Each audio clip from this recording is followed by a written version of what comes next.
23 different former U.S. intelligence officers came out to verify that Project Crystal Night was a real UFO U.S. government program. In the Corona crash, we found a live ET who we named Eva. Unfortunately, he died in 1952, but he gave us enough information and taught us some of his language in order for us to continue this communications between Earth and his own planet. Hello, my name is Richard Doty. I'm a former intelligence officer with the Air Force Office of Special Investigations. Today, we're going to discuss a very controversial subject within the UFO community, the Serpo story, or Project Crystal Night. Now, a lot of people within the UFO community know about this subject, about what allegedly happened back in the 60s. Was there an exchange program between extraterrestrials and U.S. astronauts? Did we send astronauts to the planet Serpo and they sent visitors or a diplomat to the United States or to Earth? I don't know. These questions have been lingering out within the UFO community for many, many, many years. In May of 2005, a retired Defense Intelligence Agency employee first mentioned Project Crystal Night on the internet. It went around in an email between a number of different people. It pertained to an exchange program between U.S. astronauts and extraterrestrial race from Zeta Reticuli star system. How do we know about Zeta Reticuli? Well, back in the early 60s, Barney and Betty Hill was allegedly abducted by ETs on a drive in New England. Betty Hill told a story of a star chart that was shown to her by the ETs that abducted her. And this star chart she drew. She drew a chart, but she didn't know what it was because she wasn't trained in astronomy. Other people that interviewed her realized that what she was trying to draw was the Zeta Reticuli star group, meaning that maybe these aliens that had abducted her came from that Zeta Reticuli star system. And that's why we're talking about Zeta Reticuli. Enter Victor Martinez. Victor Martinez had an email distribution list which contained a retired DIA employee. But over the time between May of 2005 and the fall of 2005, 23 different former U.S. intelligence officers came out to verify that Project Crystal Night was a real UFO U.S. government program. Mr. Anonymous related the real story about Roswell. So let's go and briefly talk about what happened in Roswell. 2 ET crafts crashed in Roswell in 1947. 1 ET craft landed near Corona. The second craft crashed near Pelona Peak, south of Daddle, in western part of New Mexico. That crash site wasn't found until 1949. The Corona crash site was found a day later by an archaeological team. Contacted local sheriff. The U.S. military came in and recovered the craft. The second craft site that happened in 1949, or happened in 1947, but wasn't found until 1949, was recovered by a rancher moving his cattle from one location to another. That was recovered by then U.S. Air Force personnel from Kirtland Field. Remember, the Air Force came into existence in 1947, September 1947. The U.S. Army, Air Force, in these 2 crash sites recovered debris. And remember, in the Corona crash, we found a live ET who we named Eva, based on the wording extraterrestrial biological entity. And that name was coined by a U.S. Army scientist.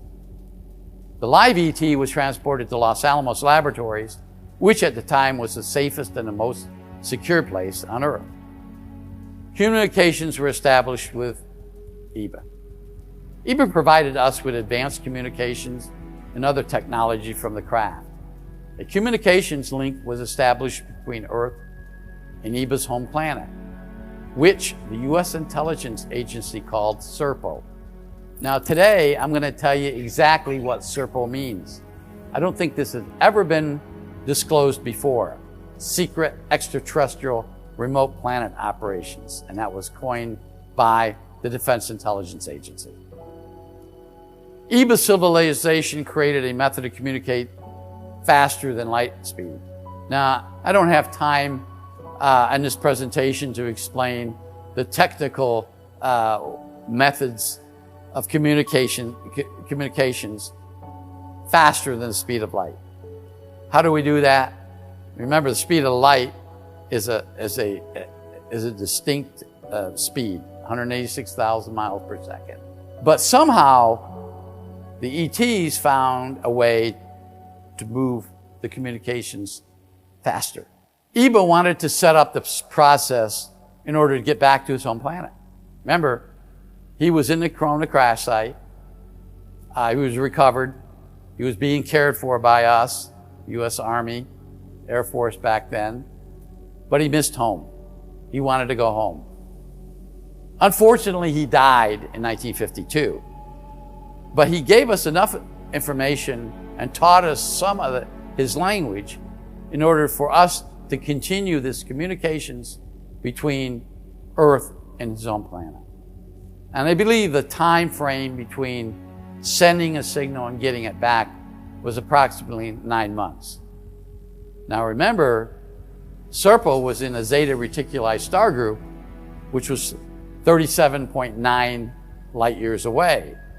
So instead of sending a signal would take 37 years or 38 years to get there, another 38 years to get back, which wasn't practical, we were able to do everything based on the EBA or the EBAN communications device in about a 9-month period. And I'm saying 9 months because I believe it actually varied. U.S. intelligence established Earth receiving stations in New Mexico, Peru, Australia, and Chile in order to utilize this communication system that EBA gave us. Several U.S. contractors were able to take the technology given to us by EBA and create a system to send faster than light, or FTL they call them, messages to Serpo. I'm not going to go into how this happened, but we were able to do it. And our technology today, we do have experimental programs to be able to send signals faster than the speed of light. I can't go into details on it because I know very little about it than what I just mentioned. Let's talk about the beginning of the Serpo story. The President Truman was briefed on information from EBA. Alan Dulles, who was a director of Central Intelligence back in those days, briefed President Truman on the fact that EBA was live ET was found at the crash site.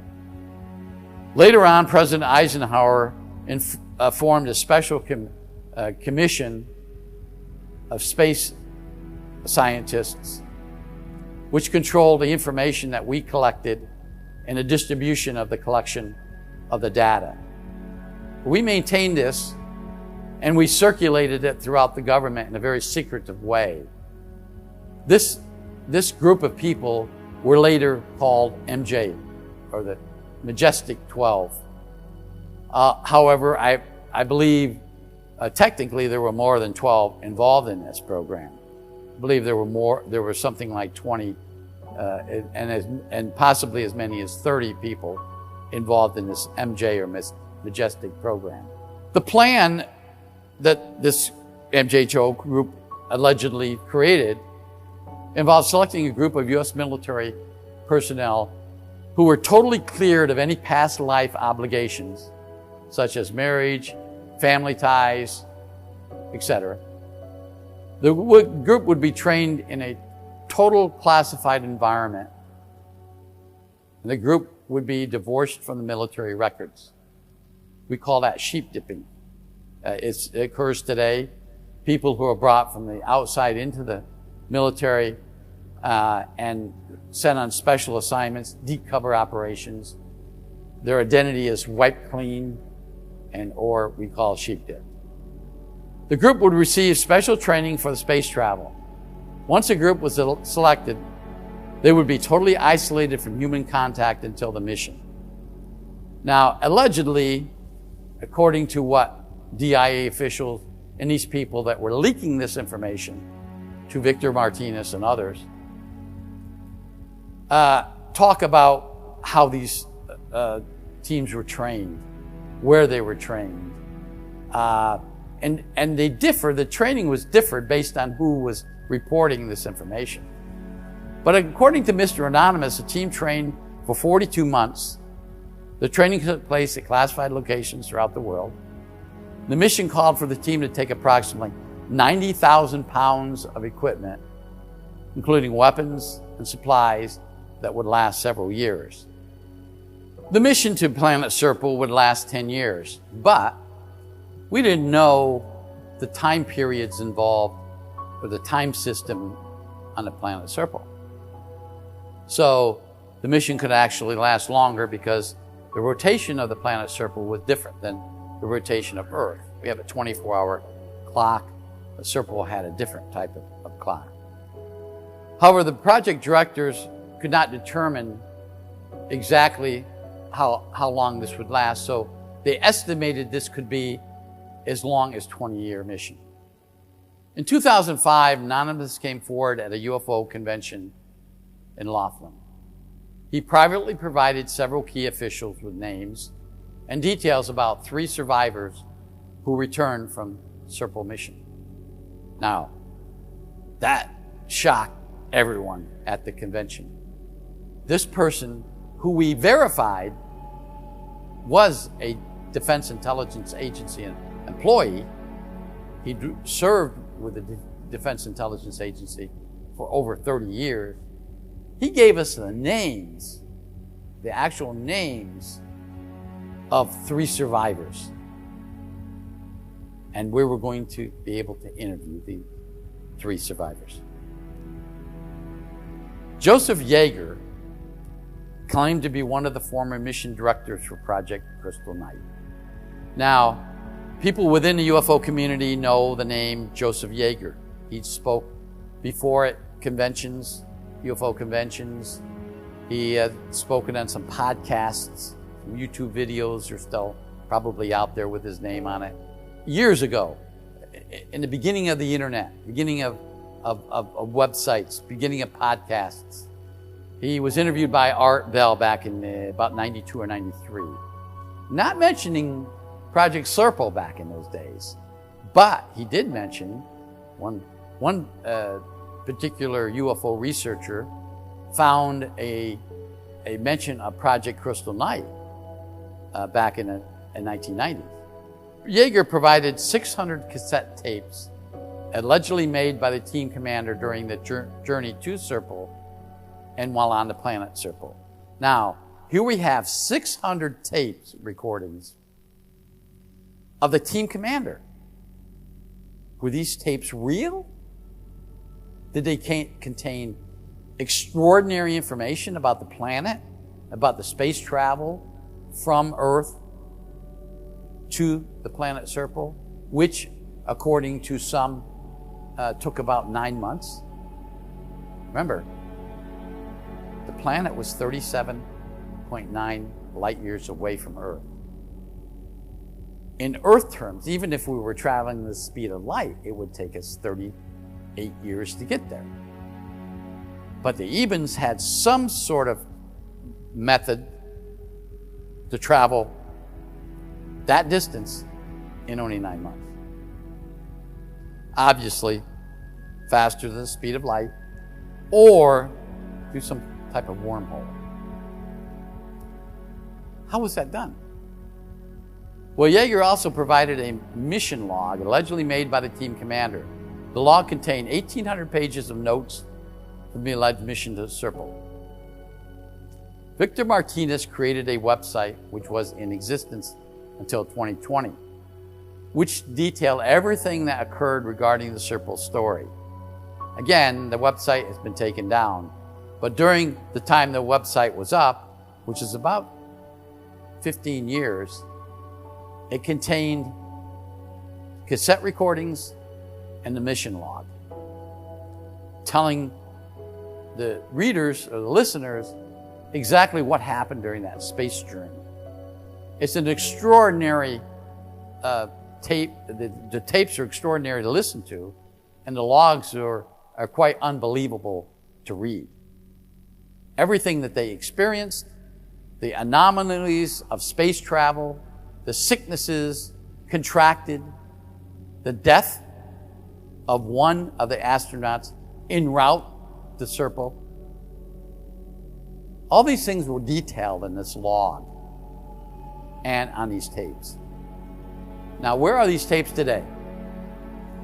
Well, the tapes were in possession of Joseph Yeager, who died some years ago.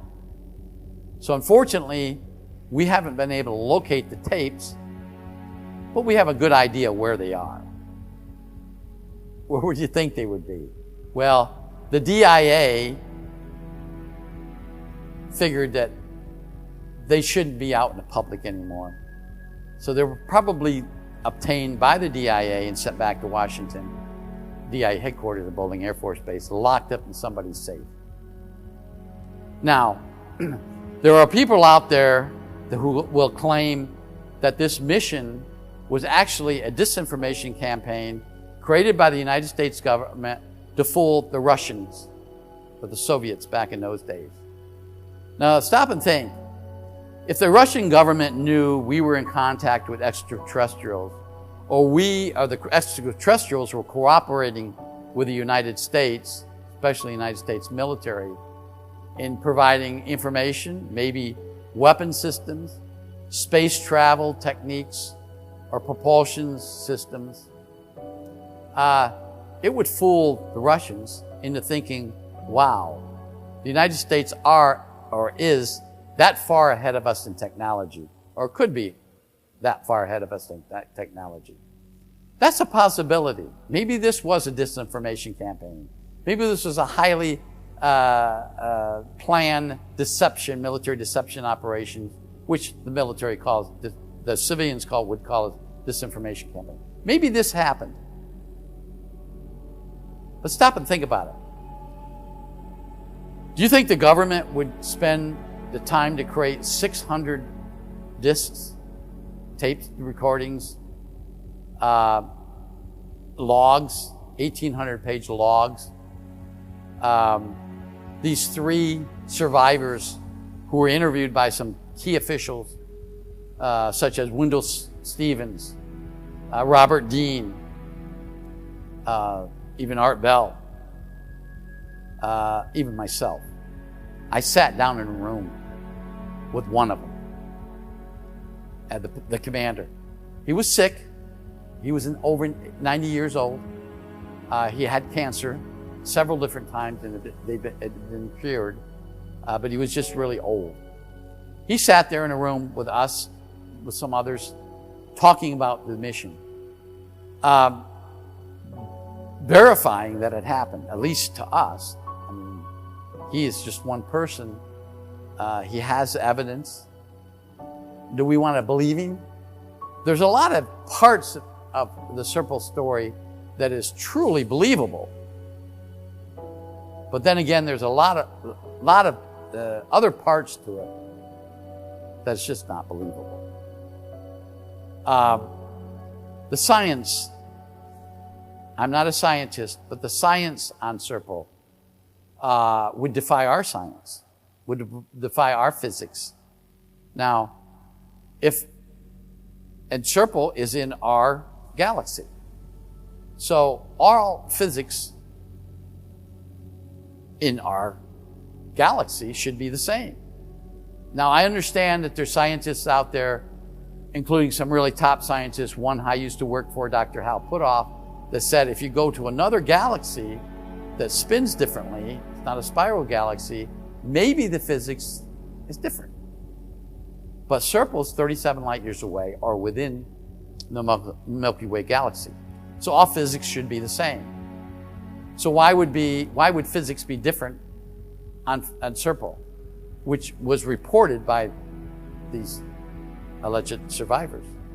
That's something that they can't explain, we can't explain, and scientists can't explain. So that's something that probably throws a wrench in this matter. But some of the other things that the commander talks about, the space sickness, he got emotional when he talked about getting in that alien craft and flying and watching one of his crew members die of sickness, and watch how the ETs or the Ebens managed that, and how the Ebens then treated the Americans to prevent this sickness from happening to them. So all these things were explained. I sat there and listened to him. Now, I didn't talk to the other two. I only talked to the commander. I'm sorry to say that there's a lot of things that he said that confused me. And at the end, I would have to say it was 50-50, considering whether it was a true story, whether this actually happened, this mission took place, or it was a deception operation by the United States military to fool the Soviets and this was would be back in the 60s. Maybe scaring the Russians into thinking we have things that you don't have, and you better be careful about trying to start a first strike against us. Something like that. And that's a possibility. So what I do is I'm going to present you with both sides, which I just did, and let the viewers decide whether the Serpo story or Project Crystal Night was factual or was it a deception operation by the United States military. This concludes my presentation. I hope you enjoy it. I'm Richard Doty. Until next time, thank you. If you liked this video and you want to see more amazing content, go ahead and check out the next video on our channel.